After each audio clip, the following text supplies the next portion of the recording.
Bem, boa tarde, bem-vindos a nossa mesa de moda e racismo.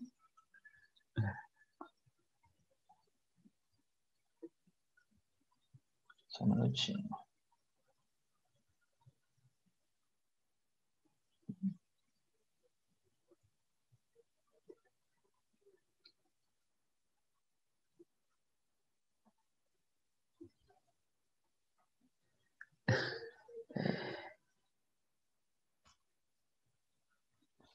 Ah, não, estou perdido aqui, peraí. Só um minuto, gente. Aqui, pronto. Tudo certo. Agora podemos começar. Desculpa, gente. Bem, bem-vindos, né, à nossa mesa sobre moda e racismo, né? Racismo, o que a moda tem a ver com isso. E a gente pensou essa mesa juntos, eu e Flávio Sabra, que está aqui do meu lado. E, na verdade, a gente saiu do ano passado do Colóquio de Moda pensando muito sobre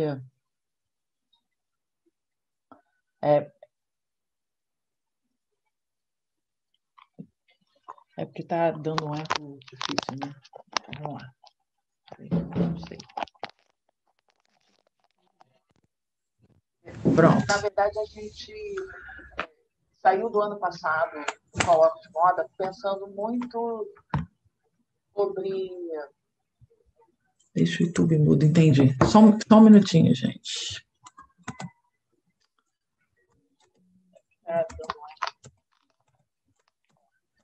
Aqui. Não é daqui, é daqui.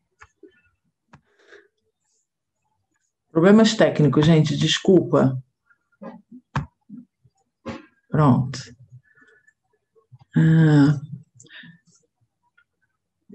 Agora a gente... Foi? Foi. Tá, desculpa, é que estava dando um eco, a gente estava um pouco perdido aqui.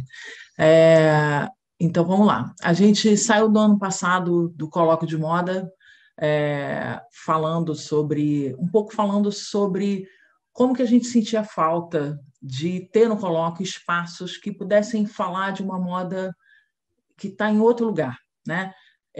E que é pouco falada, né? O Flavinho acho que pode falar um pouco mais sobre isso. O Flavinho dá aula no Instituto Federal do Rio de Janeiro, de Belford Roxo, e a gente conversa muito sobre isso, sobre a dificuldade de muitos alunos, né? A quantidade de alunos negros, a quantidade de alunos da periferia, né? Com pouco acesso a muitas coisas, e a gente ficou se perguntando onde estavam essas pessoas no colóquio quando a gente saiu ano passado. E a gente ficou pensando que era bacana propor uma mesa nesse ano, né, que no início ia ser pessoal e agora é no virtual, uma mesa que a gente pudesse abrir espaço para se falar sobre isso, né? Então, a gente pensou a gente tinha uma lista de várias pessoas que poderiam estar aqui. Eu acho que tem muitas pessoas que podem falar sobre isso, né? E a gente teve que escolher duas, a gente escolheu duas pessoas para estarem aqui, e quando foi a nossa surpresa de saber que a Maria Cláudia Bonadio também tinha proposto uma mesa com uma temática similar, né? Então, acho que tem todo sentido nós estarmos juntos aqui, e eu acho que é muito importante esse espaço, né? Existir esse espaço. Então, nós chamamos duas pessoas para estarem aqui. Uma é a professora Heloísa Helena Santos, que trabalha com o Flavinho no Instituto Federal de Belford Roxo.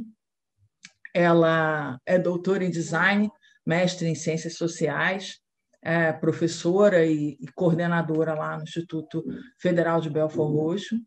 E ela tem um grupo de estudo onde ela trabalha questões relacionadas a a negritude e a inserção, né? da população negra no setor da moda e em outros setores também, né? No caso, mulheres e negras, né? Então, a Heloísa é uma dessas nossas convidadas, e a outra convidada é a Verônica Black. Vou deixar o Flavinho falar um pouquinho dela.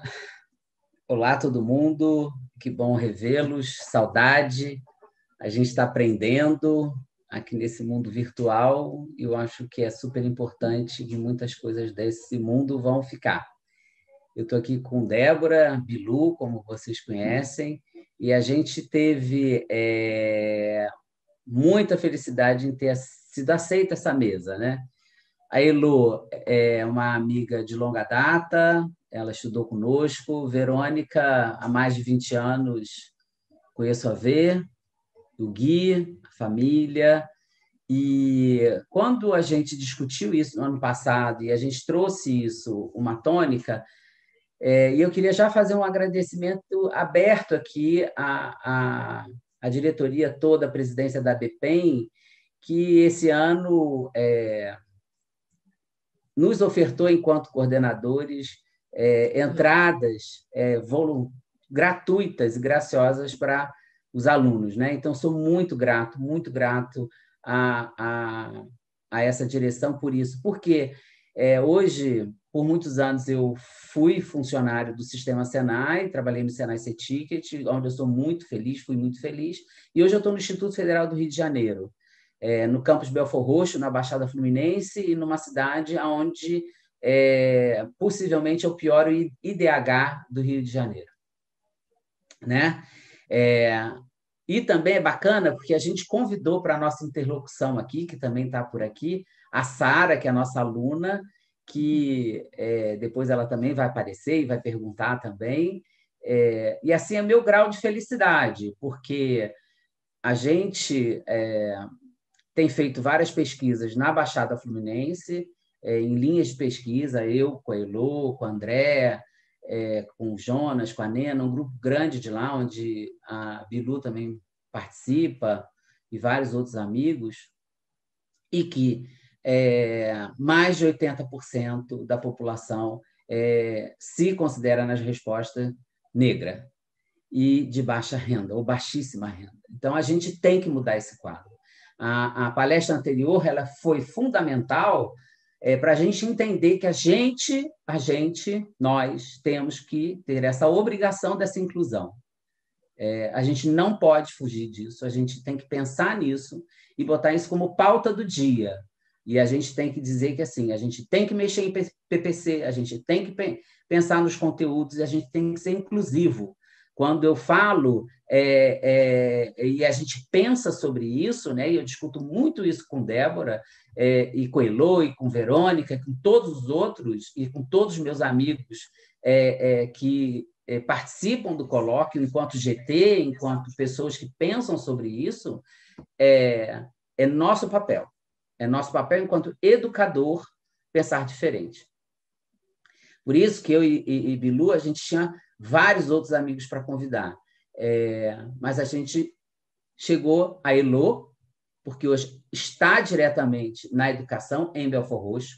A Verônica também é professora do Estado, também trabalhou no Senai C-Ticket, trabalha no campo da moda há muitos anos. Então, essas são as nossas convidadas. Muito obrigado por tudo, obrigado por você estar aqui, e é só felicidade. Então, vamos lá. Está com você, Verônica, está com você, Elô, meus amores, nossos amores, muito bem-vindas. E depois a gente volta.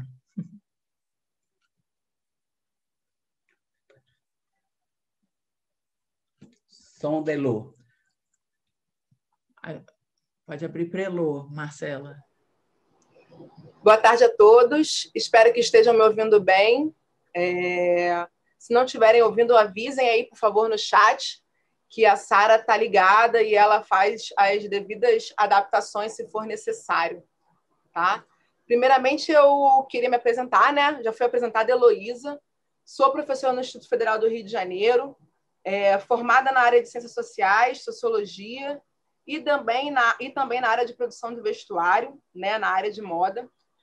E, recentemente, há 3 anos, eu e o Flávio estamos no campus Belford Roxo, onde eu estou desenvolvendo uma pesquisa junto com um coletivo chamado Moda e Decolonialidade, Encruzilhadas no Sul Global, em que a gente tem realizado uma discussão sobre a moda numa perspectiva decolonial, pós-colonial, a fim de que, aí dialogando com a primeira mesa, que quem teve a oportunidade de assistir foi perfeita, né? Uma mesa perfeita, a gente está discutindo muito os meios, as formas de a gente descolonizar nossas mentes, não apenas na moda, mas no campo da cultura de um modo mais amplo, né? Eu vou voltar nisso depois, mas é isso. Para começar, eu queria agradecer, porque esse passo que o Colóquio está dando é um passo fundamental para a gente começar a mudar a cara, né, das pessoas que estão falando sobre moda no Brasil. E quando eu digo mudar a cara, é isso. A gente tem que ter mais pessoas negras aqui presentes falando sobre moda. E, bem, vamos... Eu gosto de ser direta e vamos direto ao ponto, né? O que a gente está falando quando a gente está falando sobre racismo e moda? Ou melhor, vou fazer a pergunta diretamente. A moda no Brasil é racista? Essa é uma pergunta que a gente precisa se colocar, e a gente precisa se colocar para ontem, né? E eu vou começar já com uma resposta. A moda é racista no Brasil? Sim, a moda é racista no Brasil. E por que a moda é racista no Brasil? Porque a sociedade brasileira é uma sociedade racista. Então, a primeira coisa que a gente tem que fazer é começar a entender que, uma vez inserida dentro de uma sociedade racista, é praticamente inevitável que a gente veja esse racismo, a gente não veja, na verdade, esse racismo ser reproduzido nas instituições, nos diversos campos de trabalho do saber, e isso inclui a moda. Esse é o primeiro ponto, mas a gente vai discutir mais um pouquinho sobre essa questão. E quando eu falo moda, eu estou falando do mundo da moda, do mercado de moda, da educação em moda de um modo mais amplo. Esse é o primeiro ponto. O segundo ponto isso significa que a gente não pode fazer nada com relação a isso? Ou seja, já que a gente tem uma sociedade racista, a gente tem que aceitar isso e, enfim, não temos o que fazer? Definitivamente, a resposta para essa pergunta é não. Nós temos muito o que fazer e é desse ponto que eu quero partir. Mas, para a gente entender o que a gente está falando sobre racismo, quando a gente está falando sobre racismo na sociedade brasileira e na moda, a gente primeiro precisa entender o que a gente está falando quando a gente está falando sobre racismo. Eu acho que um dos principais problemas que a gente tem hoje, quando a gente pensa e quer discutir racismo na sociedade brasileira, e a gente ouve algumas pessoas falando que não existe racismo no Brasil, ou que o racismo que existe racismo reverso, né, no Brasil, é porque as pessoas não estão compreendendo o que a gente está falando quando a gente está falando sobre racismo. Então, acho que o primeiro ponto para a gente discutir aqui é o que é racismo, né? Muita gente acha que racismo tem a ver com alguém chegar para a Heloísa e fazer uma injúria ou uma ofensa direta a mim. Ou seja, um indivíduo qualquer chega para a Heloísa e usa termos como, não sei, vou usar aqui um dos termos horrorosos que nós estamos acostumadas a ouvir, como, você é uma preta suja, ou você é uma preta isso ou aquilo. Muita gente acha que racismo é apenas isso, ou mais, que o racismo é centralmente isso. Gente, isso é um erro muito comum, porque isso faz com que a gente ache que o racismo é o problema de uma pessoa, ou seja, é um problema individual. Porque se eu acho que o problema do racismo é o problema de uma pessoa que chama a Heloísa por um nome dessa forma, né? Eu acho que é fácil de resolver, ou que isso é só essa pessoa que tem um problema, ela é doente, né?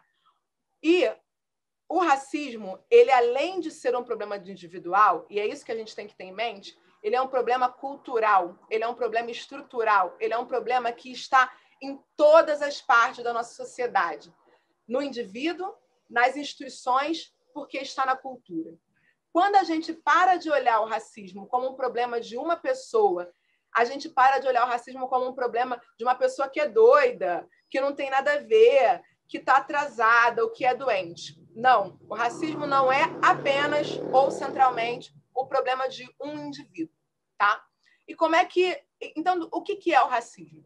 Né? O racismo, ele é uma estrutura que fundamenta as sociedades. O que eu quero dizer quando eu digo fundamento?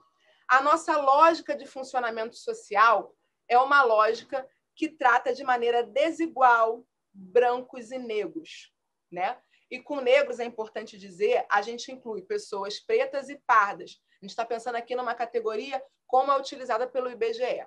Então, quando a gente está falando de racismo, a gente tem que falar, e sociedade brasileira, a gente está falando de uma sociedade que, não sei se vocês já tiveram a oportunidade de fazer essa conta, que aboliu a escravidão há menos de 150 anos. Gente, 150 anos, historicamente falando, é muito pouco. É muito pouco para a gente entender e achar que não existe mais o que existia quando a gente tinha escravidão nesse país. Então, nesse período de escravidão, não se tratava apenas de ter pessoas escravizadas. Se tratava de construir uma ideologia, uma crença na inferioridade de todas as pessoas que têm o fenótipo, as características negras. E é importante sempre salientar que só existe uma raça, né, entre os humanos, que é, como eu acabei de dizer, a raça humana, né? Então, quando eu digo que quando existe racismo e existe uma hierarquia, é uma ideologia que diz: existe mais de uma raça entre os humanos e existe uma que é superior a todas as outras, que é a raça branca. Todo o resto da população mundial, ou seja, todos os povos não brancos, são automaticamente inferiorizados. E embora a gente possa achar que isso é um absurdo, que isso é uma coisa que ficou no passado, que isso é um pensamento da colônia, como eu acabei de dizer, isso não acabou, porque a ideologia, as nossas ideias levam séculos para serem alteradas.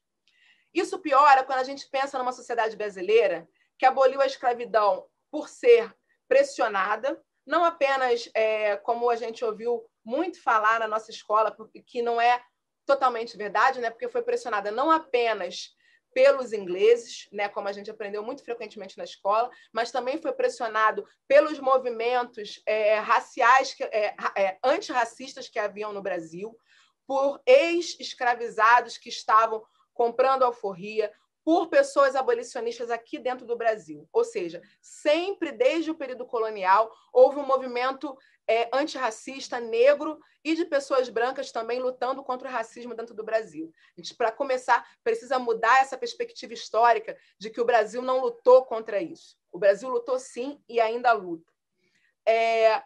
Sendo que acabar com a escravidão não acabou com o racismo nesse país. Primeiro, ao finalizar a escravidão nesse país, o Brasil deu um tapinha nas costas dos negros e disse: se vira aí, né? Ou seja, o que ele fez? Ele não ofereceu um sistema educacional, nosso Estado brasileiro, né? Não ofereceu um sistema educacional, não ofereceu habitação de qualidade, não ofereceu oportunidade, por exemplo, como terras. O Brasil era um país com terra à vontade, e a gente trouxe populações italianas e alemãs, demos terras para essas populações e não demos terras para quase 60% da população que naquela época já era negra. Ou seja, a gente jogou a população negra na pobreza. Mas não foi apenas. O Brasil teve políticas eugenistas, gente. Vocês sabiam que o Brasil teve concurso de eugenia? O Brasil teve, ali no início do século passado, concursos para eleger o melhor gene branco, em que crianças eram selecionadas por sua aparência, porque seriam mulheres, olha que coisa horrorosa, por sua aparência, para gerar futuras gerações brancas com gene superior. Ou seja, achar que não houve racismo no Brasil é uma história mal contada. E essa história mal contada foi especialmente construída ali na década de 30, quando alguns dos autores fundamentais da nossa historiografia desenvolveram uma ideia que a gente entende hoje como o mito da democracia racial. Ou seja, desenvolveu-se a percepção no nosso país de que não havia racismo porque houve uma intensa miscigenação. Só, gente, que a gente precisa pensar um pouquinho sobre isso. Será que houve miscigenação? É possível falar em miscigenação quando a gente não tem a certeza, ou melhor, quando a gente está num contexto de escravidão? Era possível para uma mulher negra escravizada dizer não para uma relação sexual? Ela podia não miscigenar? Ela tinha esse direito? Então, como é que a gente pode falar de democracia racial, de miscigenação, de mistura de raças, como se fosse uma coisa natural, uma vontade própria dessas mulheres que estavam ali escravizadas? Então, primeiro passo, a gente precisa eliminar essa percepção de que há uma democracia racial nesse país, porque existe uma miscigenação. Seguimos.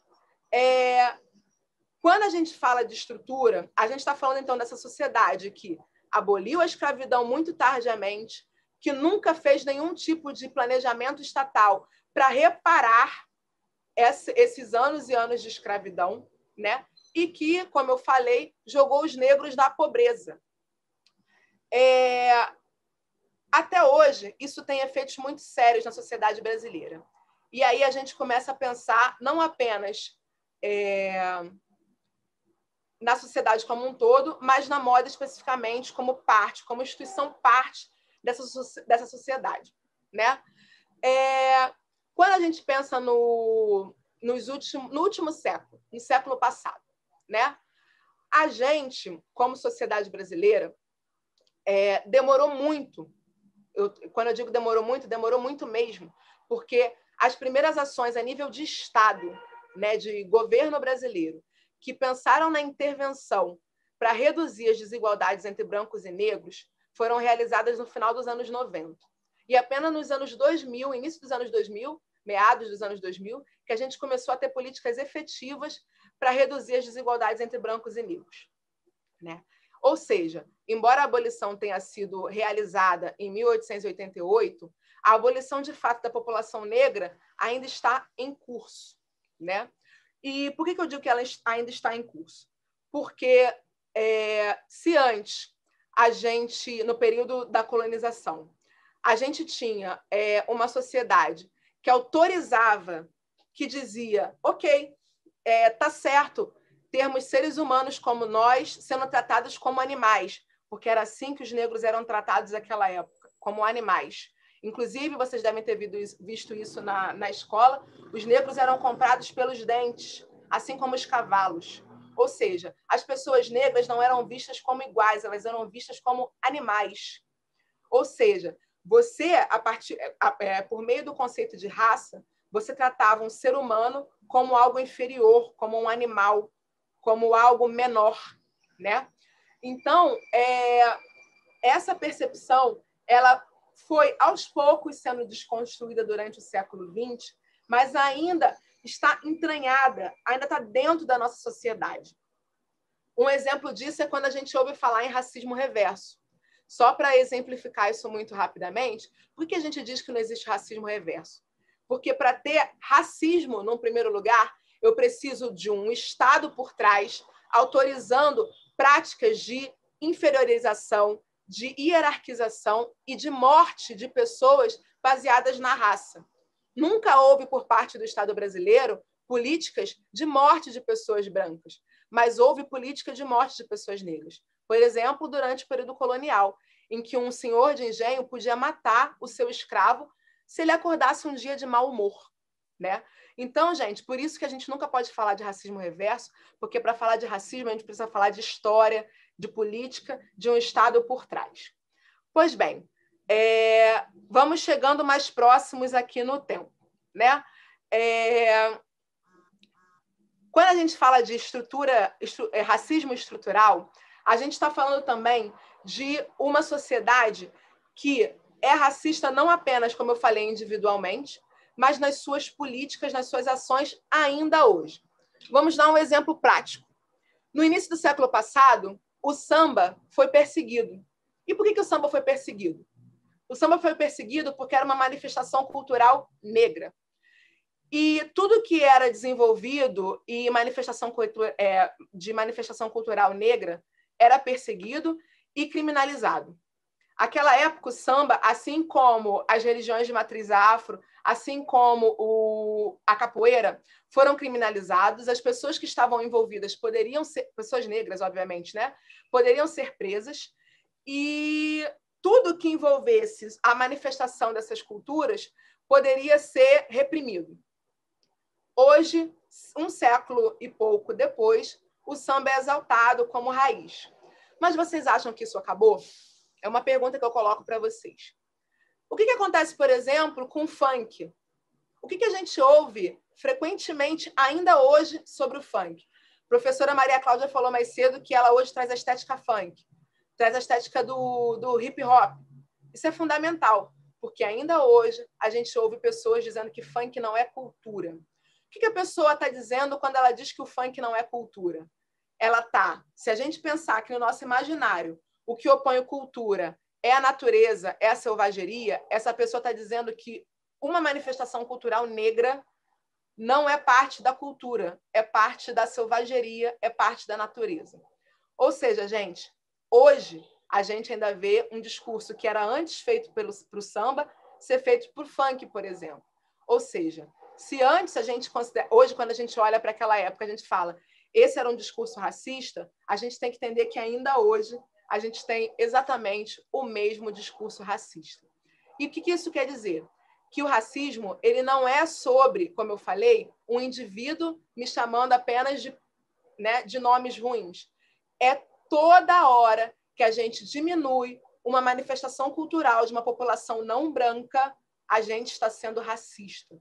Por quê? A gente, em geral, mesmo sem perceber, está diminuindo essa manifestação cultural porque ela está sendo desenvolvida e feita por uma população negra ou indígena. Aliás, os indígenas é muito importante falar.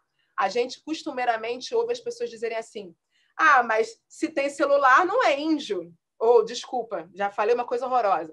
Se não tem celular, não é sociedade, não é uma pessoa ou de um povo da floresta, ou de uma sociedade nativa, ou ameríndio, né?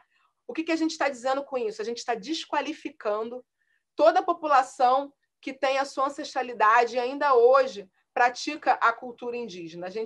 A gente de fora querendo dizer o que aquelas pessoas são ou não são. Ou seja, a gente está sendo racista, né?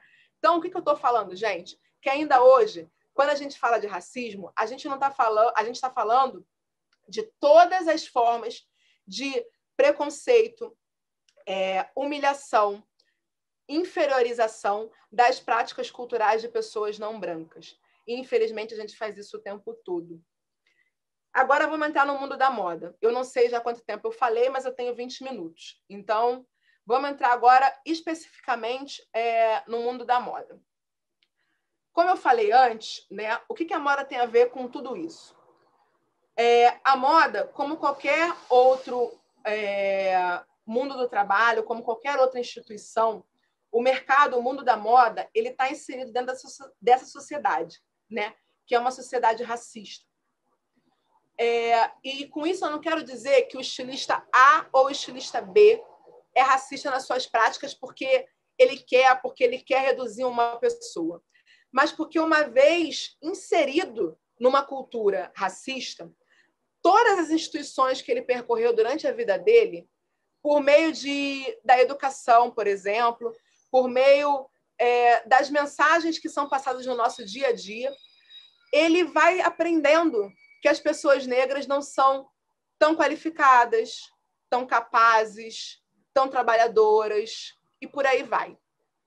Então, na sua prática cotidiana, por exemplo, quando ele vai contratar alguém, às vezes com a mesma qualificação, ele acaba deixando de lado a pessoa negra, porque lá dentro dele, durante toda a sua formação, aquilo que na sociologia a gente chama de socialização, ele aprendeu que as pessoas negras são inferiores, que elas não são tão boas, que elas não são tão qualificadas. Então, às vezes, tendo uma pessoa negra e uma pessoa branca, no momento de selecionar, por exemplo, ele vai achar que para um cargo de designer, por exemplo, a pessoa branca tem mais qualificação, porque isso foi interiorizado pela socialização dele dentro dessa sociedade racista, por meio da escola, por meio da cultura, por meio de tudo isso aqui que a gente está falando. E, gente, o que eu quero dizer com isso? Que nenhum de nós está isento de ter sido socializado nessa cultura racista. E, infelizmente, a gente acaba levando isso para as nossas práticas no nosso dia a dia. A gente leva isso para o nosso trabalho no mundo da moda. E aí, como eu falei antes, eu não estou dizendo que isso é culpa de um ou culpa do outro, mas está inserido dentro da gente. Uma pergunta que sempre acontece, que sempre fazem para mim, quando estou dando aula sobre questão racial, mas professora, não existem negros racistas? Sim. Por que eu digo que sim? E com isso eu não quero diminuir o negro ou um negro que eventualmente tem uma prática racista ou qualquer coisa desse tipo. O que acontece assim como qualquer pessoa na nossa sociedade, os negros foram socializados numa sociedade racista. E eles foram, desde pequenos, ensinados de que eles são menores, de que eles são inferiores e de que eles não são tão qualificados ou capazes. Então, sim, eles acabam reproduzindo esse racismo, às vezes, nas suas práticas, porque foram ensinados a se sentir menores. Gente, vocês sabiam que eu cresci ouvindo que eu não podia usar rosa, por exemplo? Vocês acreditam nisso? Isso é só um exemplo de racismo que pessoas como eu aprendemos no meu cotidiano. Não existe fundamento algum, não existe lógica alguma nesse raciocínio, mas eu ouvia de que eu não podia usar rosa, porque rosa era uma cor que só ficava bem em branco. Isso é só para vocês terem uma ideia de como o racismo funciona no nosso dia a dia, tá? Então, nós, como produtores, desenvolvedores do mundo da moda, precisamos parar e refletir o que as nossas práticas podem, no dia a dia, estar reproduzindo o racismo, né? Então, será que quando eu tiver uma seleção... vocês devem ter visto, inclusive, a seleção que teve recentemente da Magazine Luiza, que a Magazine Luiza resolveu que só ia selecionar pessoas negras. Isso deu uma história, um bafafá, porque é racismo reverso, e ninguém se perguntou, mas e todas as seleções anteriores que, por causa desse racismo estrutural, por causa dessa internalização dos contratadores, das pessoas que fazem a contratação, contratador é péssimo, das pessoas que fazem a contratação, que está internalizado e que acabam sempre dando preferência na hora da seleção às pessoas brancas. Esse racismo não conta? Então, se agora ela está fazendo uma política de ação afirmativa e dizendo, eu faço questão de que os meus funcionários, a minha equipe, esteja igualzinha ao que é a sociedade brasileira, ou seja, eu quero 55% da minha equipe de pessoas negras, porque a minha equipe vai ser igual, representar a sociedade brasileira. Então, o que nós aqui dentro do campo da moda temos que fazer? O que a gente pode fazer, né? A gente precisa mudar o nosso olhar sobre as nossas contratações, quem são as nossas equipes, e não apenas, porque assim, não, porque não adianta também dizer, mas eu contrato negros e só tem negras na área de costura. E com isso eu não quero diminuir a costura, porque eu sempre costumo dizer, né? Eu tenho uma amiga que fala, Luísa Meirelles, coordenadora do curso do Senai, que a costura é a área mais fundamental da moda, né? Afinal de contas, existe roupa sem design, mas não existe roupa sem costura, né? Mas na área mais fundamental é a área que pior paga. E por que é a área que pior paga, gente? Porque é uma área que tem majoritariamente pessoas negras, mesmo sendo a área fundamental de produção, né? Então, eu quando contrato, eu na minha empresa, especialmente na minha grande empresa, eu tenho que ter pessoas negras na minha equipe de design, na minha equipe de fotografia, na minha equipe de editorial. Porque se eu não tenho diversidade nessas equipes, Não adianta eu dizer que tenho contratado as pessoas negras na minha equipe e elas estão exclusivas num setor, né? Além disso, foi falado na mesa anterior, como as nossas escolas de moda podem mudar isso? Para começar, os nossos alunos têm que mudar isso.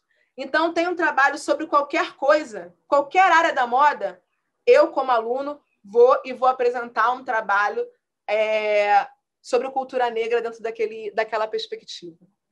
Ah, mas a professora não falou sobre isso, mas o meu trabalho vai ser sobre isso. E eu vou forçar a barra para que esse conteúdo esteja. E eu vou cobrar do meu docente para que ele mude a perspectiva dele, mude a disciplina dele. As nossas escolas precisam falar em cultura brasileira, mas não apenas, em todas as disciplinas, sobre populações não brancas, sobre a cultura de pessoas não brancas. E por que isso, gente? Para começar, só para vocês saberem, existe uma autora fundamental chamada Sueli Carneiro, que ela, a partir de outros pensadores, ela cunha um termo chamado epistemicídio. O que é o epistemicídio, gente? É quando eu, na minha disciplina, ignoro, não trago, não discuto autores negros. Ou melhor, autores não brancos, né? Porque isso inclui os indígenas. E os asiáticos e os árabes e outras matrizes. Epistemicídio é quando eu silencio toda a produção intelectual de pessoas não brancas. E aí alguém pode me perguntar assim, ué, mas eu não uso porque não tem nada. Isso não é verdade. Tem muita produção, pode ser que tenha mais em inglês do que a gente tem em português, mas tem produção. E quando eu falo isso, eu estou silenciando, eu estou fazendo epistemicídio e eu estou contribuindo para o racismo. Então, se eu não tenho nenhum autor negro ou autora negra na minha bibliografia, eu preciso inserir hoje. Porque, senão, eu estou, sim, contribuindo para o racismo na minha escola de moda. Se eu não trato de cultura negra, se eu não trato de candomblé, capoeira e tudo. Aliás, o que não é cultura negra nesse país? Né? Só precisa ser chamado de como ela é, cultura negra. Eu preciso trazer isso para a minha sala de aula, porque os meus alunos têm que entrar em contato com essas culturas. Eu preciso levar os meus alunos, eu preciso fazer com que os meus alunos façam moda fora, eles saiam desse mundo que a moda é só uma coisa de... Vou pensando aqui no Rio de Janeiro, tá, gente? De Zona Sul. A moda está em Madureira, a moda está em Campo Grande. A gente precisa sair da Zona Sul. A gente precisa ir para a Baixada, onde tem pessoas pretas. O que essas pessoas estão desenvolvendo? Quais são as estéticas dela? Parar de achar que a moda é uma coisa... Porque, embora a gente, na teoria, diga que a moda é horizontal, na nossa sala de aula, nas nossas práticas, a gente ainda olha para a moda como uma coisa que vem da Europa para a gente. Né? Então, é preciso descolonizar a nossa mente. Existe um grupo de autores, né, da decolonialidade, que eles falam num conceito que eu acho maravilhoso, que é o de colonialidade do saber. O que é a colonialidade do saber, gente? As nossas mentes, a nossa produção intelectual, as nossas escolas foram colonizadas que o único saber autorizado, positivo, bom, é o europeu ou que vem dos Estados Unidos, da Europa, e por aí vai. Isso é parte do nosso processo de colonização. A gente desautoriza, a gente desacredita todos os saberes feitos por populações não brancas. Então, a gente precisa descolonizar nossas mentes, né? E aí, eu não sei quanto tempo eu estou falando, mas então eu prefiro encerrar para não me alongar mais e vou deixar o espaço para as perguntas. Eu queria acabar minha fala com duas coisas. Primeiro, mais uma vez agradecer, né, pelo colóquio ter me convidado para estar nessa mesa para falar sobre racismo na moda. Segundo, a gente precisa mudar a nossa perspectiva sobre as pessoas negras e as falas públicas delas. O que eu quero dizer? As pessoas negras não têm que ser convidadas apenas para falar sobre questão racial. As pessoas negras estão em todas as áreas profissionais e elas têm que ser chamadas para falar em todas as áreas profissionais. Ou seja, se tem um GT no colóquio, esse GT tem que ter um coordenador negro e um coordenador branco, sempre. Isso é equidade. Isso é luta antirracista. Tá? Eu mesma já estou há tempos pensando em propor um GT para o colóquio. Acho que para o próximo ano eu vou estar propondo um GT aqui para o colóquio, focado nessa discussão decolonial. E aí eu já aproveito para convidá-los, a gente vai estar falando sobre a pesquisa sobre moda e decolonialidade no dia 5 de novembro, aqui no Colóquio de Moda, e também no dia 13, salvo engano. Acho que é isso, no dia 13 de novembro. Daqui a pouco eu confirmo. Então, a gente vai estar falando sobre o nosso grupo. Eu já convido a todos para estar presente, para ouvir a nossa discussão sobre decolonialidade na moda. Tá? E, por fim, eu quero, só para encerrar minha fala, falar. Muitas pessoas me perguntam assim, me falam, né? Eu ouço esse discurso. Ah, mas se houve racismo, se houve escravidão, eu não tenho culpa com relação a isso. Isso aconteceu no passado. Gente, esquece o discurso da culpa. Culpa é um conceito católico que, na verdade, não serve de nada para a gente, né? Que só nos paralisa. Quando a gente está falando sobre luta antirracista e sobre pessoas brancas e não brancas estarem lutando contra o racismo, a gente não está falando de culpa, a gente está falando sobre responsabilidade. Então, gente, todo mundo, eu como pessoa negra e cada um de nós como pessoa negra e também como pessoa branca, somos responsáveis por mudar a sociedade brasileira. A gente tem que, no nosso dia a dia, questionar, sim, uma pessoa que fizer uma prática racista, questionar, sim, aquele nosso tio, aquele nosso parente que faz uma piadinha racista, questionar as nossas salas de aula quando elas não apresentam conteúdos não brancos. E as pessoas brancas, especialmente, que têm esse lugar de fala sempre autorizado, elas têm a responsabilidade central de trazer essa pauta para o tempo todo para suas falas, tá? Enfrentar o racismo no seu dia a dia. Então, eu termino minha fala por aqui. Eu já peço desculpas se eu falei demais, tá?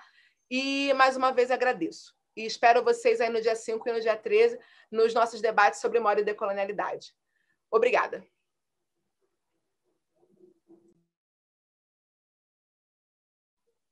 Ai, cadê? Cadê a gente?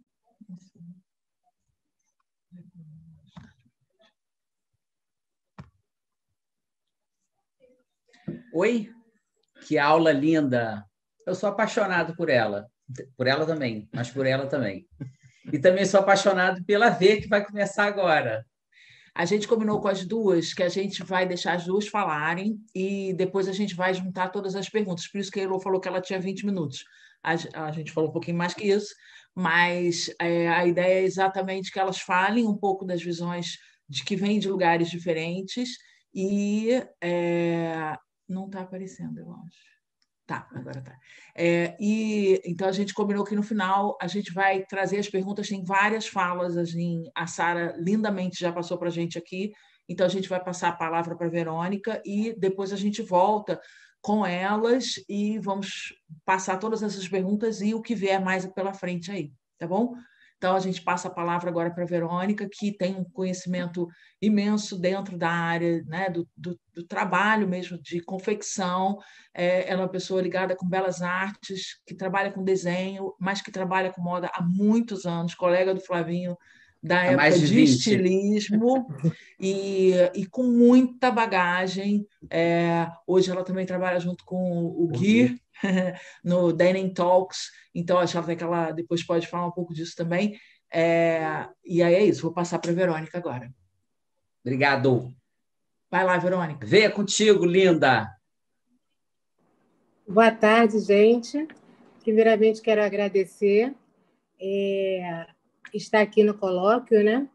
E eu espero que a gente consiga falar tudo em 20 minutos, né? Um assunto tão extenso, tão importante, e a gente conseguir falar em 20 minutos, nós vamos tentar. Quando eu pensei nisso, né, o racismo, o que a moda tem a ver com isso, me lembrei de alguns amigos que falam o seguinte: a moda é totalmente isenta, a moda não tem muito a ver. E aí eu falei, gente, que gente louca que diz que a moda não tem muito a ver. Se a moda é comportamento, né, e a moda está dentro da sociedade, como é que ela não tem a ver? A moda acaba reproduzindo o que a sociedade é. Então, se nós vivemos numa sociedade que privilegia algumas raças, que entende que um ser humano é melhor do que o outro, e todas essas coisas, a moda também vai refletir isso.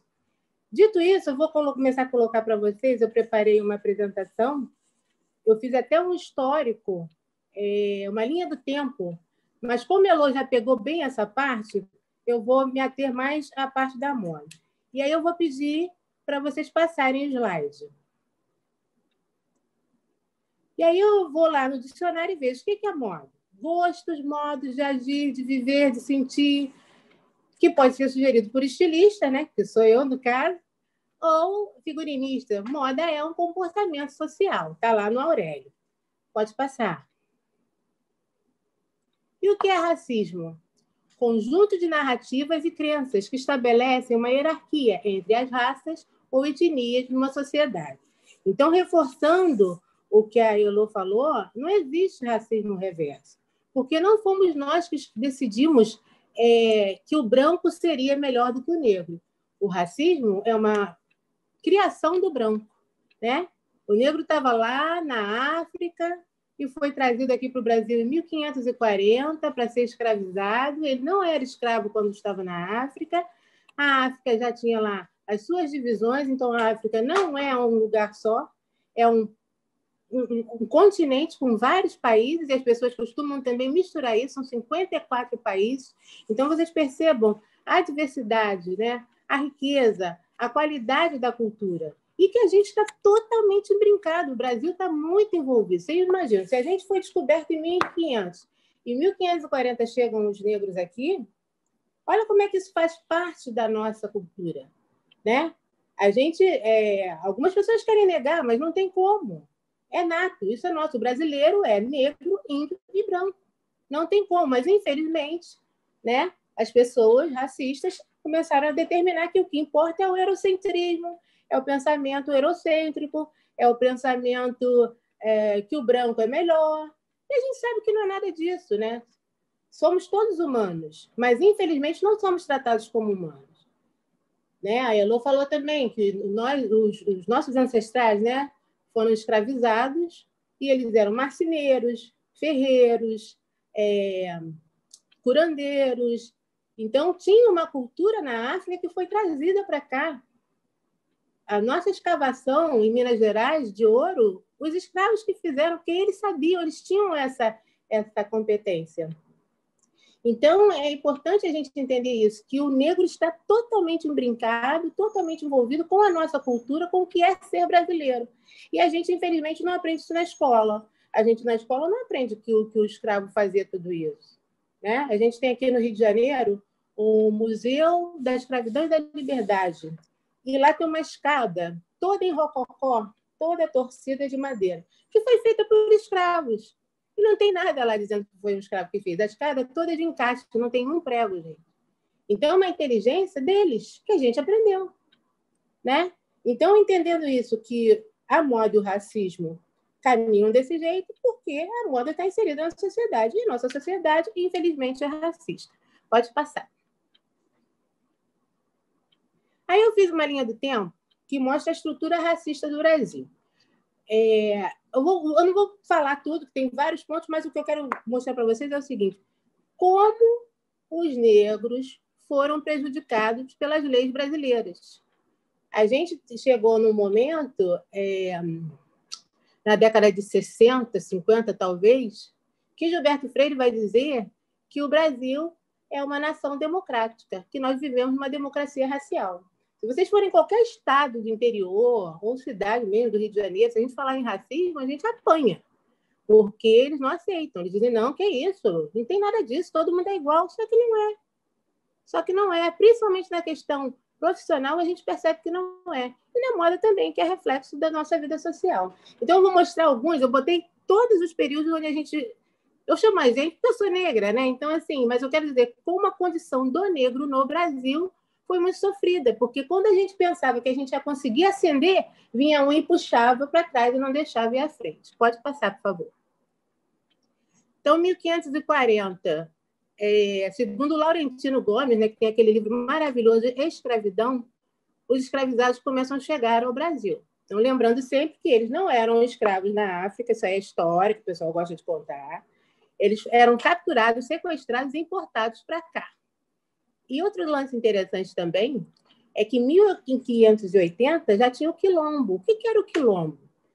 Tem essa coisa agora que tem um grupo que ia falar mal de zumbi, que zumbi não existiu. Ora, mas o quilombo existiu. Até hoje, a gente tem quilombos no Brasil. E a estrutura do quilombo é uma estrutura que a gente deve aprender muito com eles, porque a forma de plantio, o respeito à ancestralidade, o cuidado com a vida, o cuidado com a natureza. No momento em que a gente vê as queimadas, a gente vê tantas coisas erradas acontecendo no nosso país, os quilombolas têm muito para nos ensinar. Então, o quilombo de Palmares, que ficava na Serra da Barriga, ele tinha uma economia própria. E olha que interessante, mais de 20 mil quilombolas moraram lá. E aí, por isso que a coroa não queria, a coroa portuguesa não aceitava o quilombo, porque era uma estrutura muito bem feita. Tinha economia, era agropecuária, pesca, o que era excedente eles vendiam, eles juntavam dinheiro para soltar, né, para pagar a carta de alforria pelo tempo, porque o quilombo também não foi uma coisa rápida, demorou anos e anos e anos. E é importante entender essa estrutura, né? Que às vezes as pessoas dizem assim, como os negros se deixaram escravizar? Gente, contra a arma de fogo não tem como. Eles não tinham essa possibilidade. Até que conseguiram no quilombo, às vezes, comprar alguns armamentos, mas a regra era a luta na mão, de lança, sabe? Quebrando pau, não tinha como lutar com a arma de fogo. Então, por isso que às vezes não, por isso que eles se deixavam abater. Então, outro lance interessante, em 1711, foi fundada uma irmandade do Rosário dos Homens Pretos. Eram homens negros fazendo oração. Então, também era uma forma de lutar contra a escravidão. Em 1824, os negros e negras, eles não tinham ainda, né, eles estavam escravizados, não eram considerados como pessoas, eram considerados como objetos, como bicho. Então, eles eram da casa. Então, o senhor dizia assim, hoje eu acabei de te comprar. Olhava os dentes, olhava as genitálias, olhava o cabelo. E aí, depois que ele comprava esse escravo, ele metia-lhe um sarrafo, batia muito, ele ficava todo lanhado, e aí ele jogava uma salmoura de vinagre e sal. Olha que coisa horrível, gente. Está também no livro do Laurentino Gomes, de Escravidão. Aí, em 1830, gente, eu estou dando um pulo aqui rapidinho, o Francis Galton e o Arthur de Gobineau, eles criaram uma ciência, até a Elô falou, que é da eugenia, né? Que eles chamavam de geração boa. O que é boa geração, gente? Só branco. O preto não tinha uma boa geração. E eles achavam que o Brasil tinha que entrar nesse sistema também, mesmo sendo essa terra nossa já miscigenada em 1830. Pode passar, por favor. Aí, em 1835, a Revolta dos Malês, em Salvador, né, uma rebelião que também mostra, né, que o povo negro não estava de bobeira, que ele queria, sim, acabar com a escravidão, não viver dessa forma, né? A escravidão não era essa beleza que as pessoas dizem, não. Existia muita questão de incêndio em fazendas, revoltas, fuga para quilombos, tinha vários quilombos ali. Eu citei Palmares, que era um dos maiores, mas tinha muitos outros quilombos, né? Aí, em 1837, o Brasil faz uma lei absurda, olha que interessante, gente, que o negro não pode assistir aulas, ele não pode ter aula em escolas públicas. Que beleza, né? Então, além de escravizado, tentando sair da escravidão, ele também não podia estudar. Em 1849, a revolta dos Queimais, em Minas Gerais. 1850, é a lei que impede os negros de obter pedaços de terra, chama Lei de Terras. Nessa lei, só seria doado, olha que interessante, a terra só seria doada para os grandes latifundiários ou para os europeus recém-chegados ao Brasil. Que tal? Então, o escravizado vem da África, apanha, sofre aqui violência, tudo que estupro, tudo que é de pior. E aí, quando começam a pensar em liberar e acabar com a escravidão, o preto não vai ter direito a nada. Tudo bem, você vai ficar, a gente te liberta, mas você não vai ganhar um pedaço de terra. E aí, depois tem, ainda em 1850, vem a Lei Eusébio de Queiroz, que é uma boa lei, né, que proíbe o tráfico negreiro, mas é meio que para inglês ver, né, porque continua clandestinamente, mesmo sendo proibida, continuam ainda o tráfico negreiro. O Brasil trouxe para cá 40% de todo o tráfico, né, da América Latina, América do Sul, Norte e Central. O Brasil pegou 40%, mais de 5 milhões de negros. É um número assim absurdo, né? O Brasil foi o último a acabar com a escravidão e o país que mais escravizou, né? Mais usou a mão de obra escrava. Então, quando a gente fala que a gente... eu, por exemplo, não aceito. Se alguém falar para mim mimimi, eu tenho vontade de torcer o pescoço. Quando alguém falar para mim mimimi, eu falo, não, peraí, você não tem nem como conversar com você, porque mimimi não é argumento. É importante que as pessoas saibam tudo que a gente passou, porque, infelizmente, a escola não fala isso. Hoje, né, com a Lei 10.639, com a Lei 11.645, essas coisas estão mudando. E a gente tem hoje, graças a Deus, também muitos professores antirracistas. Então, isso facilita um pouco. Mas, assim, eu na escola, eu sou uma mulher de 50 anos, eu não aprendi isso na escola. Meu filho estudou numa ótima escola e a escola também não falava disso. Falava das leis, né, pontuais, leis do ventre livre, leis do sexagenário. Já é um ensino mais atual, né, porque ele tem 18 anos, mas não tocava na questão da negritude no sentido de entender que foi a construção do país, não como só escravos, né? Eram escravizados, mas tinham muito valor, né, na sabedoria do plantio, como eu já falei, da escavação de minérios, marceneiros, ferreiros, enfim, várias profissões que a raça negra trouxe para o Brasil e que não foi nem um pouco falado disso, né? A gente não aprende isso na escola. Em 1872 foi o primeiro censo do Brasil, 1872, e aí o Brasil verifica que ele é muito negro. O maior número da população do Brasil é uma população negra. Então, vocês imaginem como fica a elite brasileira. Pode passar.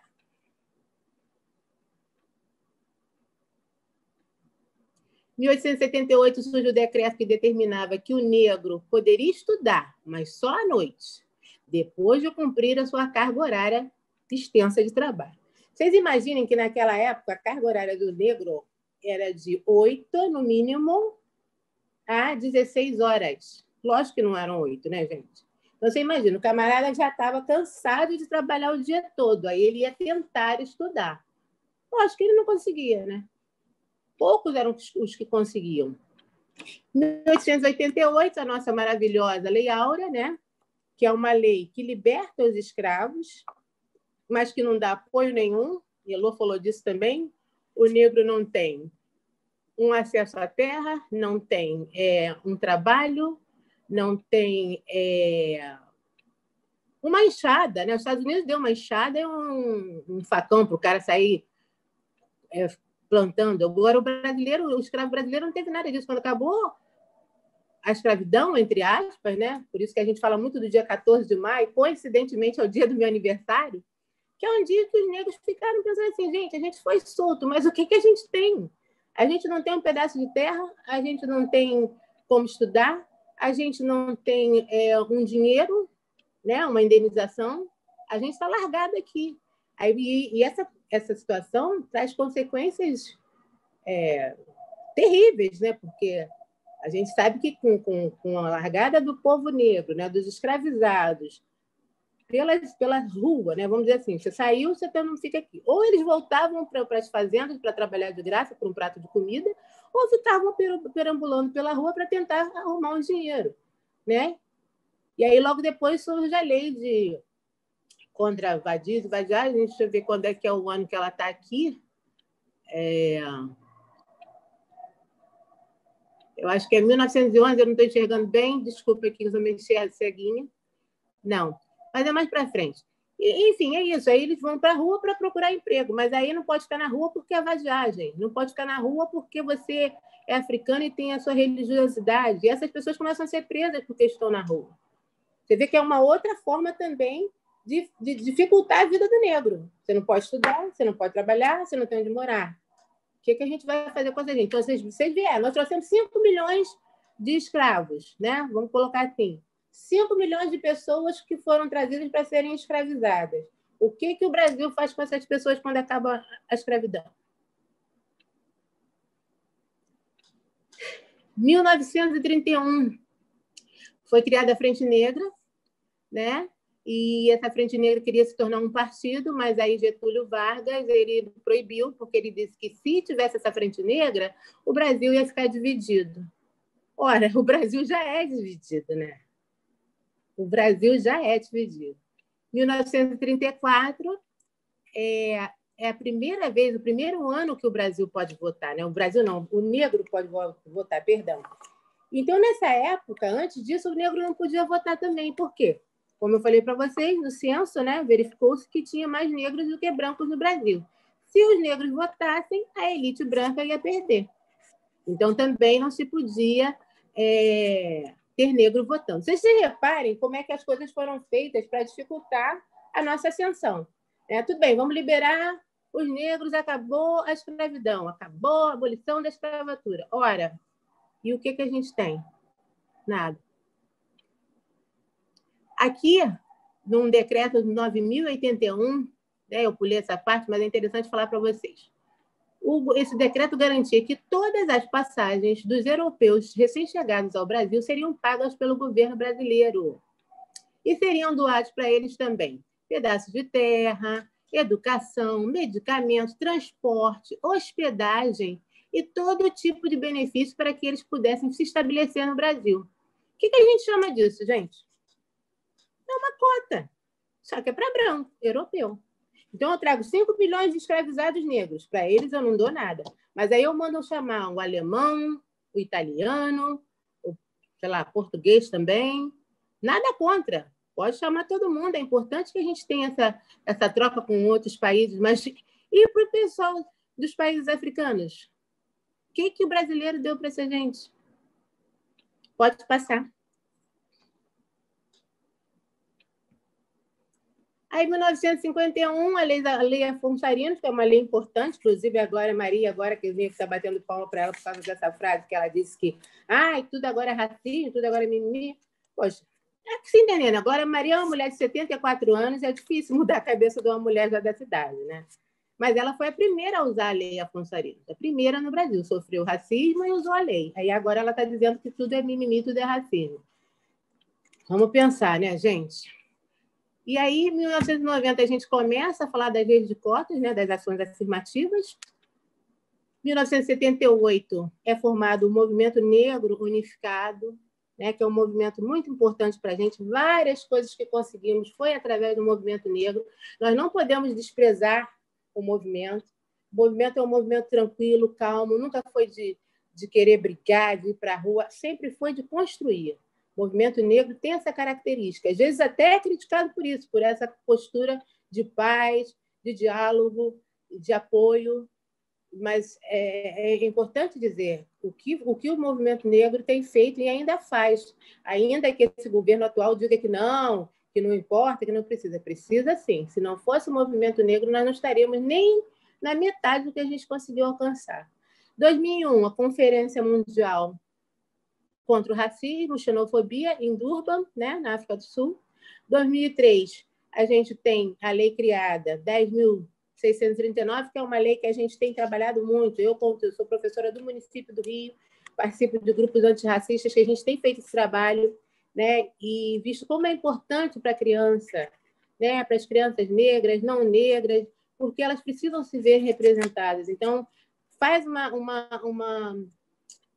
bênção, né? Faz uma mudança significativa na autoestima dessas crianças. E, em 2008, a gente tem a retificação da lei, que é a 11.645, que vai tratar dos indígenas. E a gente sabe também dessa importância, que é importante falar, né? Porque os indígenas também sofrem muito racismo, preconceito, dificuldade. Vocês veem agora o que tem acontecido aí, as notícias que a gente tem recebido o tempo todo na televisão. Então, dito isso, eu terminei a linha do tempo e eu gostaria que vocês pensassem nisso, essa linha do tempo, para a gente refletir, para a gente perceber o quanto a gente sai perdendo, né? Eu falo muito de reparação, porque, assim, como é que tem igualdade se a gente está perdendo várias vezes, né? A raça negra perdeu muito. Então, para chegar é muito difícil. Quem consegue chegar é um milagre, né? Aí falar de meritocracia, Não dá, né, gente? Não existe isso, porque é muita disparidade, é muita desigualdade. Então, eu tenho falado muito, quando vou falar sobre questões raciais, é a questão da igualdade, mas que a gente entenda como é que isso tem que se dar. E que quando a gente fala disso, não é mimimi, não, é porque é importante. A gente tem que falar porque é muito importante. Agora a gente vai passar para uma outra parte da minha apresentação, que é... Pode passar o slide, por favor?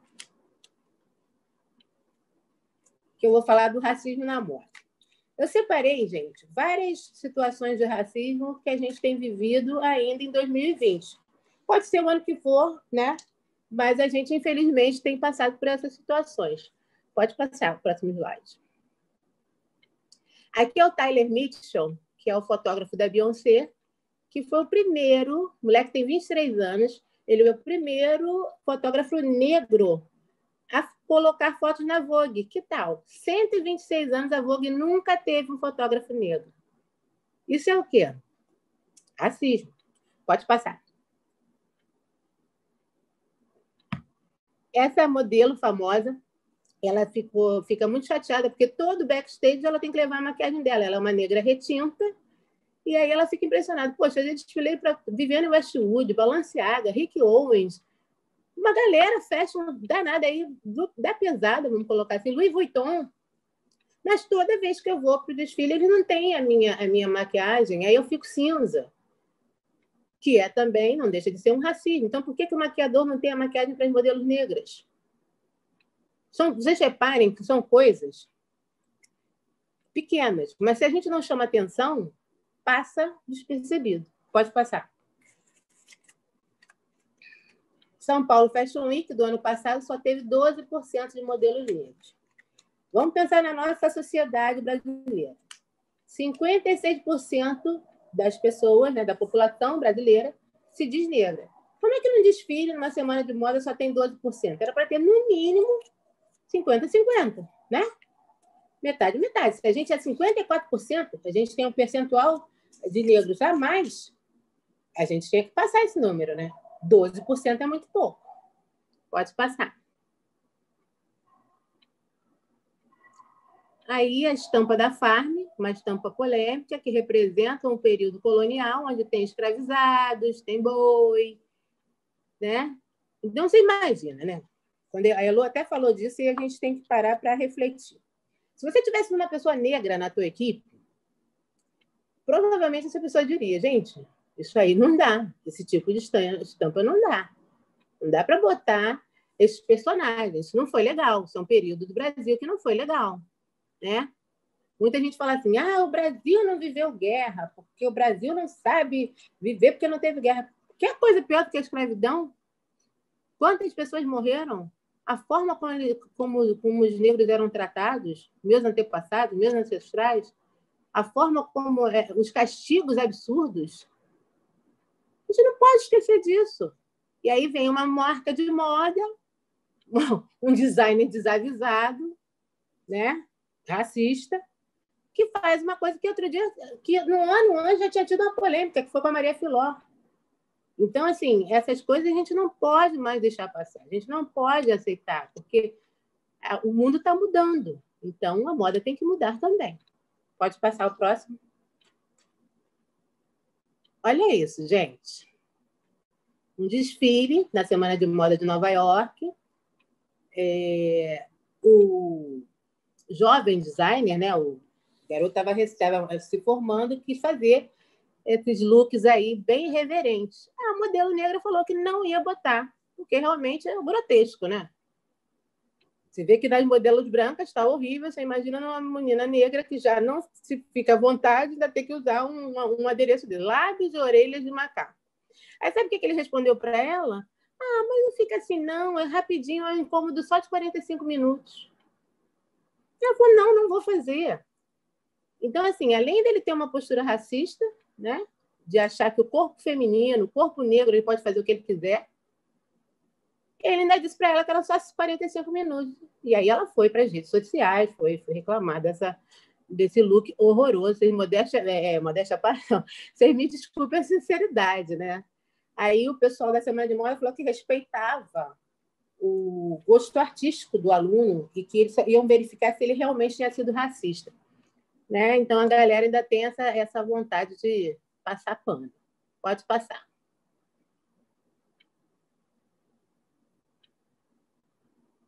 Então, vocês reparem, né, como a gente tem que ter cuidado, né? Como a branquitude se acha sempre no direito de fazer o que achar melhor. A estilista em questão aí é Carolina Herrera. E aí eles foram para o México e pegaram os bordados dos indígenas de lá e colocaram na alta costura. Compraram, reproduziram e não pagaram nada para os indígenas. Isso é um exemplo claro de apropriação cultural. Aí foram perguntar para o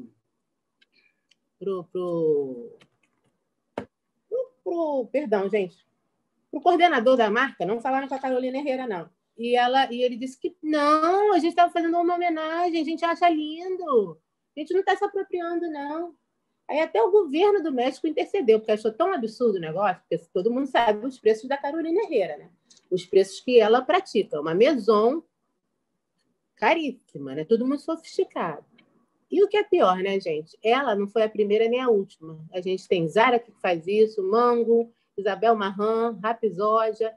Muitas marcas se apropriam das culturas originárias, né? Tanto africanas quanto indígenas e outras tantas aí, e não pagam nada. Vão lá, pegam a ideia e fica por isso mesmo. E aí o povo, que é a minoria, que não tem de onde tirar, ou ainda tira o sustento daquele trabalho bacana, daquele trabalho artístico, não ganha nada. Pode passar.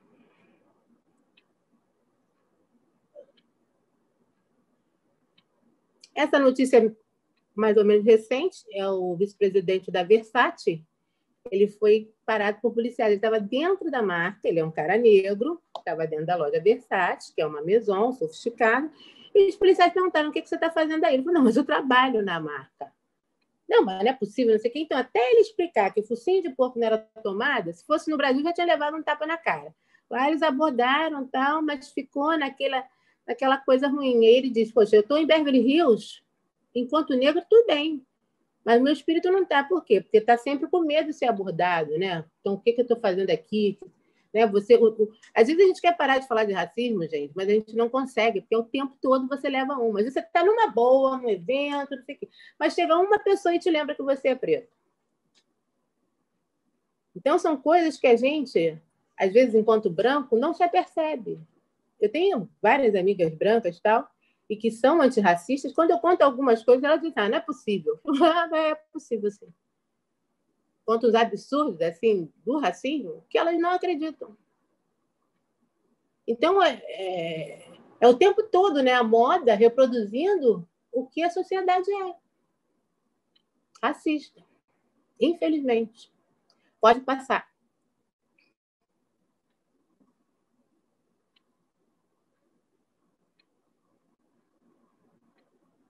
Agora, no Black Lives Matter da Itália, né, os estilistas protestam contra a invisibilidade dos negros na moda italiana, né? E aí eles pedem que as marcas pensem nisso, no protesto, que as empresas pensem, né? Que tem uma outra abordagem, porque a Itália tem um percentual grande de negros, né? E aí eles sentem essa diferença. Faz um trabalho maravilhoso, eles gostam, aí vai para a entrevista, aí tem promessa, quando chega na hora ninguém chama. Por conta da questão racial. Então, não é que a gente, quando diga Black Lives Matter, que a gente não se importe com as outras vidas, não é isso. É porque a vida negra é que está morrendo mais, sofrendo mais, tendo mais dificuldades. É só isso. Todas as vidas importam, mas a que mais se ferra é a do preto. Então, por isso que foi subida essa hashtag, por isso que foi feito esse movimento. Todas as vidas importam, mas a que mais sofre, a que mais apanha, a que mais leva, a que mais perde, ou então a que menos tudo, é a vida negra. Pode passar.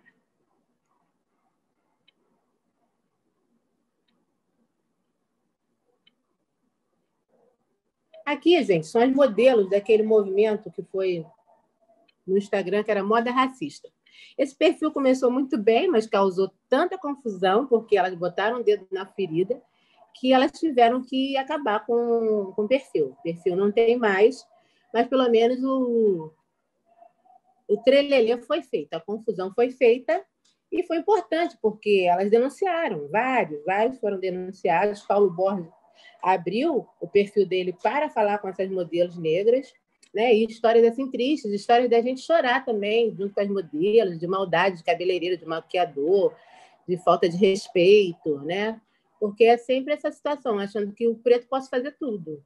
Puxar o cabelo, botar maquiagem errada, mandar calçar sapatos apertados, enfim, uma total falta de respeito que elas foram denunciando. E a gente tem que ter essa empatia, porque são meninas muito novas, né, gente? Que elas vão para esse mundo com 13, 14 anos, tendo que enfrentar esses caras terríveis, porque tem uma matéria, eu nem coloquei, mas é um cabeleireiro falando que esse cabelo andou pela cozinha, foi para o quarto do patrão. O que ele quer dizer com isso? Que a menina era mestiça. Então, assim, são frases, comportamentos, ações racistas. E que a gente tem que sinalizar e enegrecer para que as pessoas não continuem fazendo. Porque se a gente não falar nada, não continuar falando, vai ter sempre um pateta que vai chamar de mimimi, de mimizento, né? Pode passar. Aí aqui esse casal, né? Casal, já tem um filho. Glória Coelho foi detonada, Reinaldo Lourenço também. Aí eles vão, pedem desculpa. Ao tempo que eles pediram desculpa, eles também pediram para acabar com o perfil. Então, assim, gente bacana, cometendo racismo, tendo postura racista. Você vê que a Glória Coelho, ela parece que é de descendência indígena. Né? Ela tem bem cara de brasileira mesmo. E uma mulher dessa fazendo preconceito com a galera. Como é que pode? Preconceito não, racismo, né? Reproduzindo o racismo nosso de cada dia. Pode passar.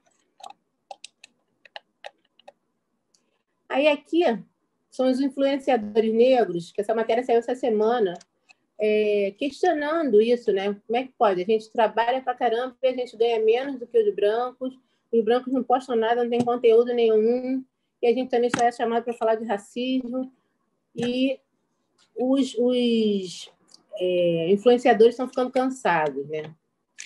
E é uma pena, porque é uma forma de conteúdo que ajuda, não que vai substituir a escola, não é nada disso, mas que vai fortalecer o pensamento da negritude, né? Um jovem que não tem acesso, que não tem como ter os livros, né? Pelo menos ele tem um influenciador para falar, para ele aprender, né? E abrir a cabecinha para ver de outra forma o mundo. Eu, quando era adolescente, não tinha isso, era leitura, né? E isso é importante. Então, mas também, se eles se cansam, fica difícil. Vou mostrar para vocês agora um painel de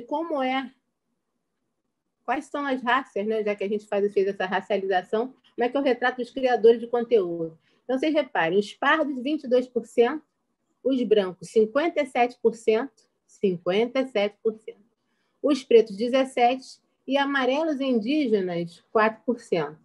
3% para os amarelos e 1% para os indígenas.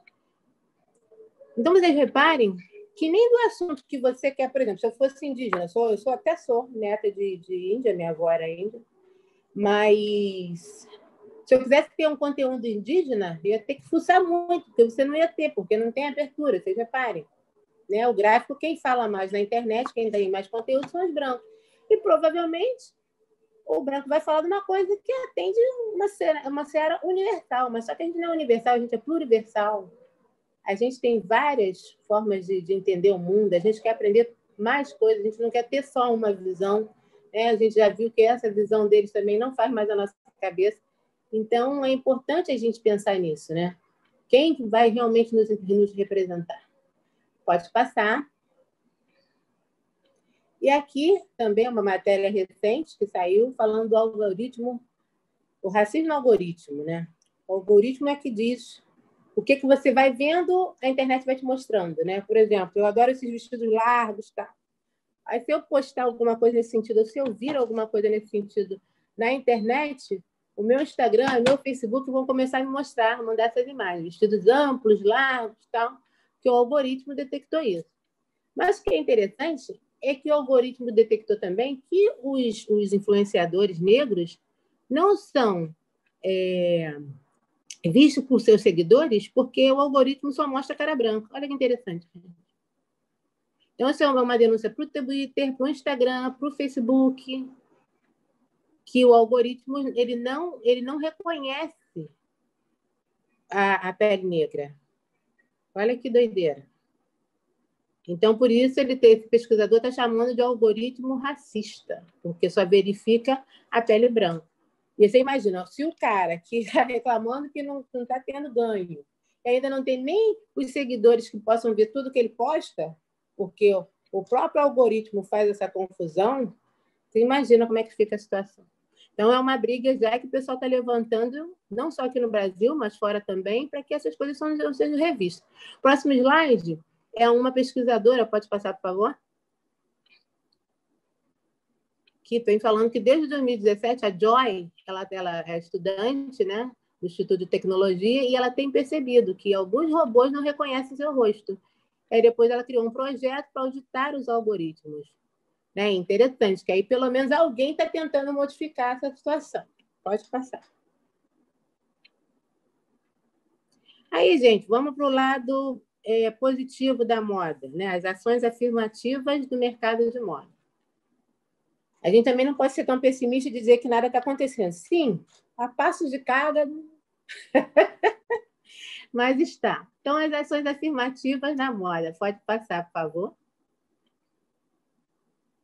Então, segundo o IDBR, né, o Instituto de Identidade do Brasil, da Luana Genor, ela diz o seguinte, que as empresas de moda que querem ter uma postura antirracista, uma postura de apoio à negritude, ela deve fazer o quê? Traçar uma meta, quantos profissionais se autodeclaram negros e negras dentro da empresa, se aproximar da comunidade negra, né? Entender o que é o métier, o que é a vida da negritude, né? O que é que o funcionário dele negro vive, né?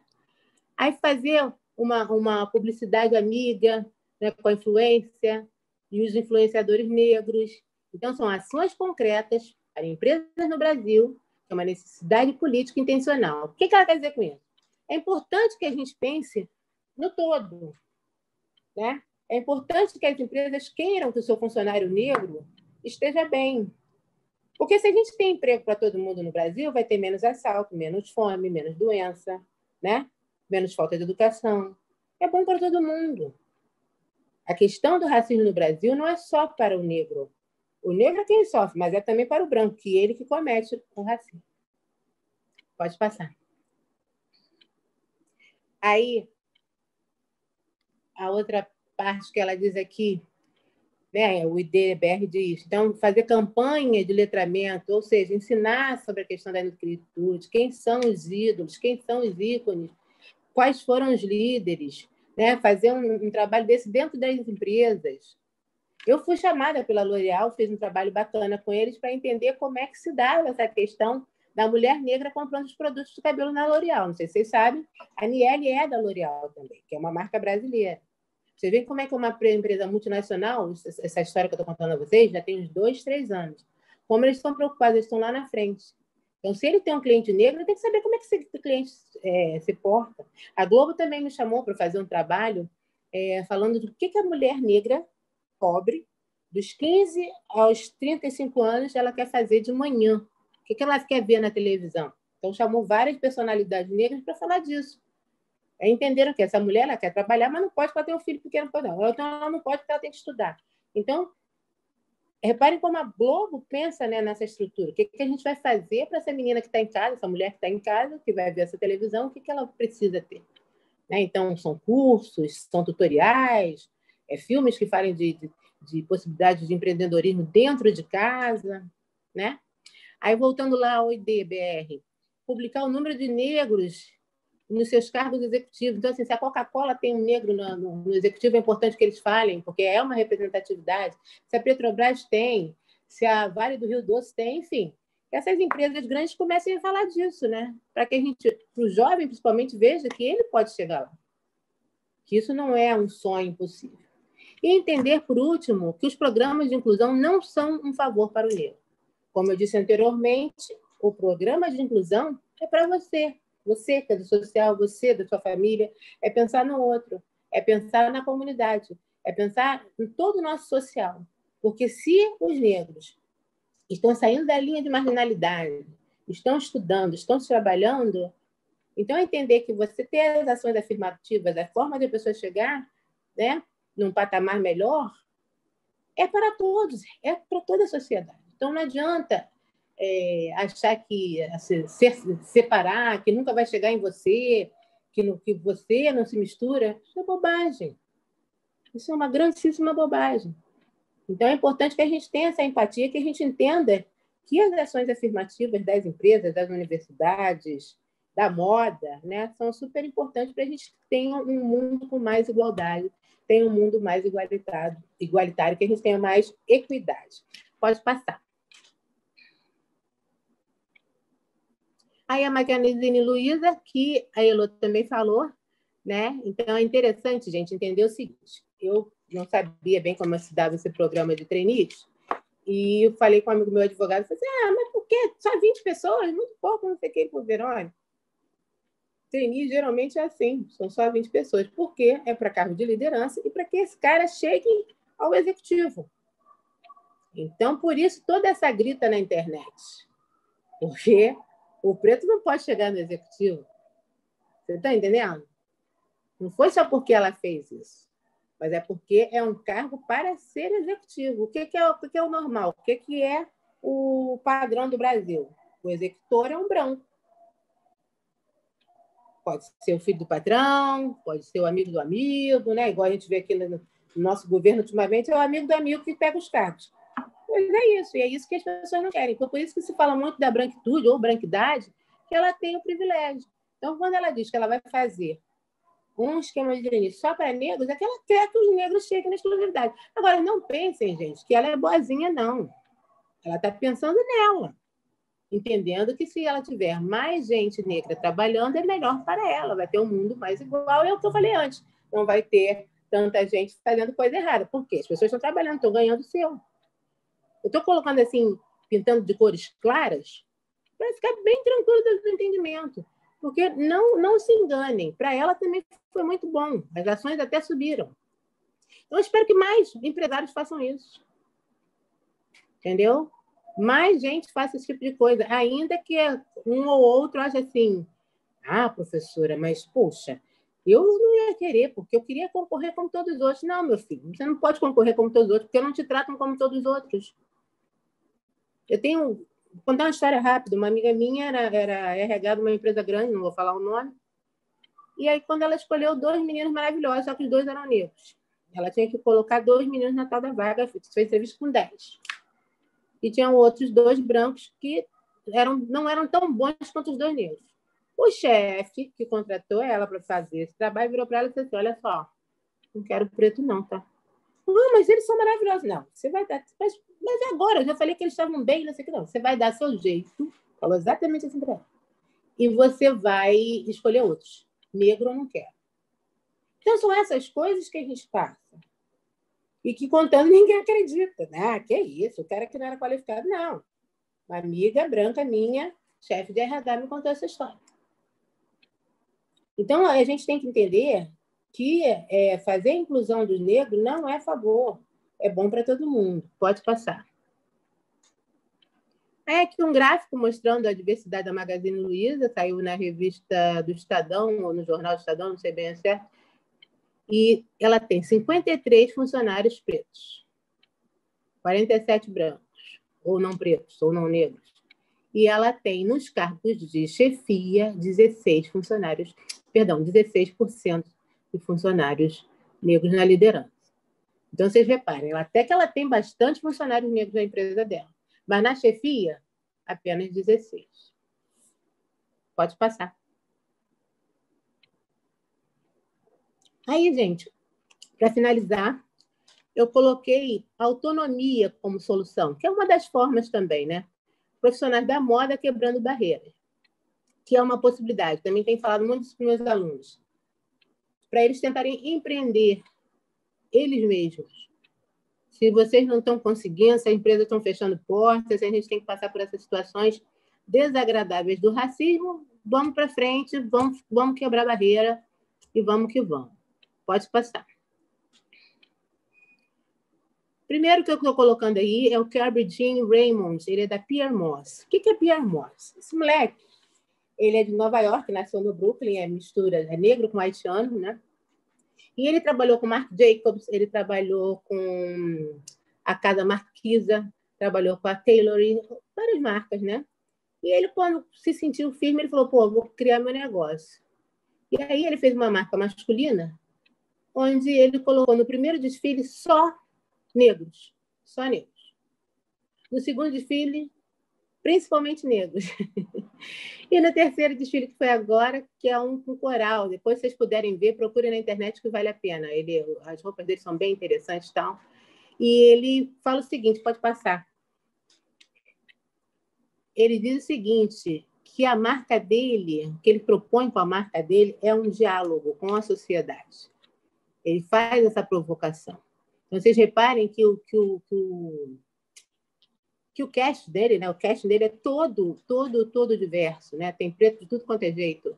E meninas vestidas com roupa de homem, tal, e uma maquiagem extravagante. E é essa pegada. Ele fez, e ele conseguiu isso, né? A mídia adorou o que ele fez, porque realmente chamou a atenção.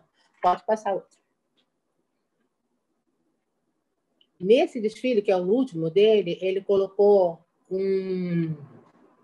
um coral de mais de, sei lá, 200 vozes, cantando as músicas atuais, enquanto as modelos e os modelos desfilavam. Gente, coisa mais linda. Quem não viu, veja. Pode passar. Aqui o Isaac Silva. O Isaac, que é baiano porreta. Ele se formou em moda e foi procurar emprego, né? Foi para as marcas, tal, e nada, não conseguia fechar, e ninguém queria, e não sei o que. Ele falou, você quer saber do negócio? Eu vou fazer a minha marca. E fez a marca, conseguiu fazer logo São Paulo Fashion Week, foi um sucesso. E ele sempre, quando dá entrevista, tem essa narrativa. Eu faço uma roupa, ele fez uma camisa até que está escrito assim, acredita no seu axé. Ele falou, gente, pela minha dificuldade de não ser aceito pelas grandes marcas, eu fui fazer meu negócio com muita dificuldade, estou aí e, graças a Deus, estou indo bem. Mas eu não queria ter o meu negócio, eu queria trabalhar para os outros, mas não consegui por conta dos preconceitos, dos racismos, enfim. Pode passar. De novo a roupa do Isaac, ele está com a preta rara, tem uma galerinha famosa aí no desfile dele. Aí. Pode passar. Aqui a Carol Rabelo, maravilhosa. Carol foi a primeira estilista brasileira a participar da Fashion Black no Canadá. Ela também levou a moda dela, baiana, para a França. E a Carol, além de ser estilista, depois vocês vejam o trabalho dela, um trabalho super autoral, que também tem essa questão de dialogar com a ancestralidade, a africanidade, falar dessas coisas que são caras para nós. A Carol não tinha muito acesso aqui no Brasil e foi fazer um desfile no Senegal. Olha que interessante. E contou lá a história do que a baiana tem, o que o brasileiro tem, né? E entendendo essas questões da diversidade, da negritude, ela fala sempre muito disso, ela gosta muito de trabalhar com os alunos dela, ela dá aula na UFBA, né? Lá na Bahia, e é bacana vocês verem o trabalho dela. Pode passar. Olha aí, o trabalho da Carol, muita coisa assim, feita à mão, né? Ela gosta dessas coisas rústicas e sempre enaltecendo a negritude, falando dessa questão nossa da ancestralidade, né? Do que faz o brasileiro. Às vezes a gente não se reconhece como brasileiro, mas se você estiver fora do Brasil, as pessoas te reconhecem como tal, porque pelo seu jeito de vestir, seu jeito de falar, o brasileiro ele tem essa sensualidade natural, isso é nosso, né? E que tem tudo a ver com a negritude. Pode passar. Aí a maravilhosa Rihanna, né? Que ela também, por ver que as pessoas, né, reclamavam muito dessa questão da maquiagem, não tem para pele retinta, não tem para pele muito branca, não tem para mestiço, enfim. E ela falou, não, vamos embora, eu vou fazer uma maquiagem que atenda essa mulher. Né? Rihanna, que é uma menina que começou muito cedo nessa carreira, mas ela tem um pensamento muito positivo, ela se coloca muito do que ela pensa. Uma frase dela que eu gosto muito, que ela diz o seguinte: não é porque eu estou fazendo que vocês vão fazer. Nem tudo que eu faço é certo, né? Mas ela tem essa coisa de ser uma mulher negra consciente e de querer mudar as coisas, né? Primeiro ela fez a coleção, lançou a coleção de moda íntima, competindo até com a Victoria's Secret, e agora ela está com a maquiagem. Pode passar, eu vou mostrar para vocês a coleção. Olha só, esse degradê de cores, né? Que maravilha, para todos os tons de pele. É muito branquinha, muito pretinha, né? As intermediárias, a Fenty Beauty. Pode passar. Aí, vocês reparem que são todos os corpos, todas as etnias, e aí elas estão se sentindo maravilhosas, arrasando, né? E é importante, porque ela não precisava fazer nada disso, né? Ela já é top, já é famosa, já tem seu dinheiro, trilhardária, mas resolveu fazer uma coisa que fizesse um atendimento para todos, né? De inclusão. Eu acho que ela, quando ela faz esse tipo de coisa, se lembra, né, de ser uma menina pobre do Haiti e tal, e agora está nessa ascensão. Eu acho que ela sabe quem ela é, né? Ela sabe da origem dela. Pode passar.